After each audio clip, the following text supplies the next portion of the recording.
Hi there, Sandra here from Create in Spain. Today's card is going to be a very pretty one, and it's the kind of thing that you can do in many variations, and you'll be able to get lots of different looks from it with the same kind of technique. So this is rather unusual in that I'm going to be matting 3 layers together and then applying them to the card. Now the mat is pretty simple. I have a piece of very pretty embossed card. Now I've had this in my stash for years. I had it when I had a cameo. My cameo didn't like cutting it, and I just sort of kept it, and then I just suddenly found it in my stash and thought, oh, that's pretty, I'll use that. So I want to put this piece on top of here. Now you notice it's got some slits in the middle, and that is quite deliberate. And you might notice too that I'm going to apply it upside down. This is a kind of transparent patterned paper, and I'm going to apply it with the correct side down onto the correct side. I've got my hot glue gun out, and I'm going to just put a few dots in the corners and line it up doing it that way. And line it up. And then of course I can do the same with the other end.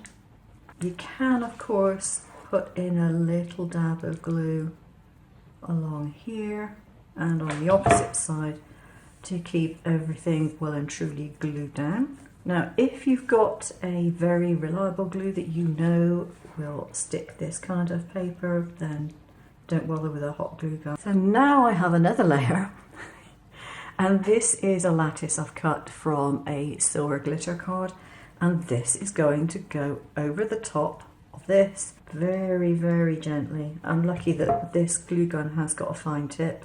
So this is all put together and it's looking very strange, got these little bits in here.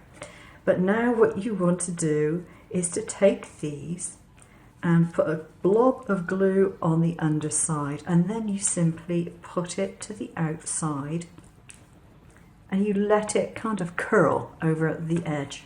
When you've done this, of course, it reveals your pretty patterned paper or card on the layer below, which is the whole idea.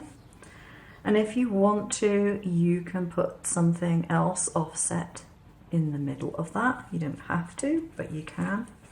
Or you could just do a cutout sentiment. So there are quite a few variations that you could do. So I'm not putting this tight, I'm allowing it to roll over the edges. I just think that creates a really fun look.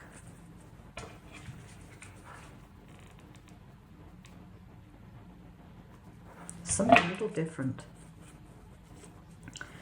I have to be honest, I was struggling this last few days. Normally I have videos made in advance, probably, or at least a month.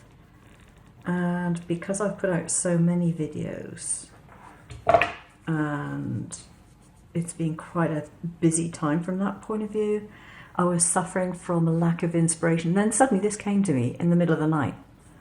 Don't ask me why my brain works in the middle of the night to do this and wake me up, but it does. Very irritating at times, especially if you think, oh, I had a great idea in the middle of the night, what was it? And that's really irritating if you can't remember what it was. Fortunately, I did remember this one.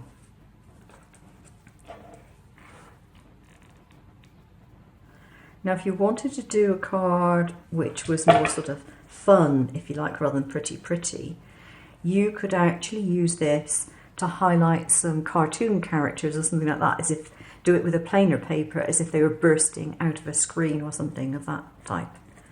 There we go. So that is the front panel of our card, and I think that is really fun and very interesting. I want to put it on my card base. So I have my card base, and I'm pretty awful at lining things up, so I have marked where this needs to go.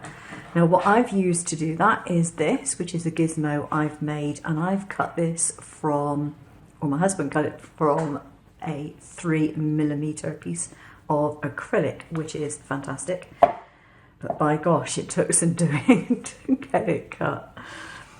And what I've done is I have designed this so that there are 3 sizes on one end, and 3 sizes on the other end, and I've just labelled them.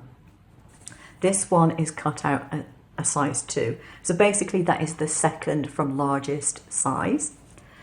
And I marked through the holes with a pencil, and I know that if I put it to the pencil marks, it's now going to be centered. So that's what I'm going to do.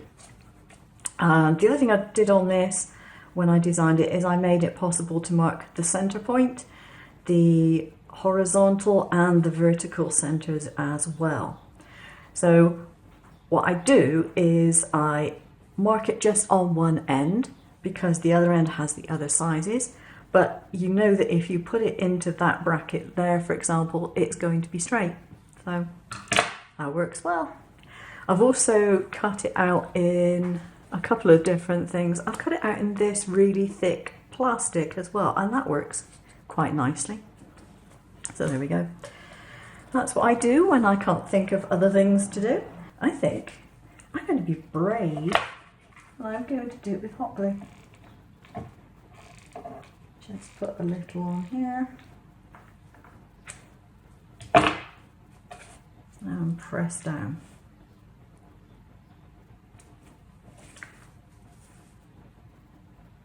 That's pretty good. I'm quite impressed with myself. I said normally I'm really good at messing it up.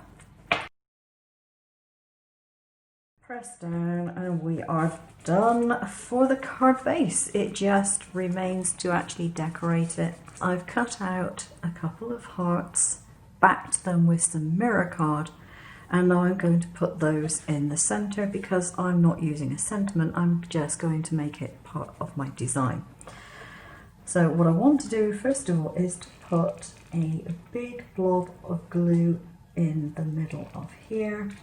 I'm just using it as a means of balancing this up above. Pop that on top of there and allow it to dry like that because it's not very heavy and it'll be raised up. So that is my finished card. I hope you like it. I will do another variation for this outer piece that folds over, and I'll include that in the file. Now if you've enjoyed the video, please leave a thumbs up. Please leave comments, it does help us creators get more views, and I'll see you again soon. Take care.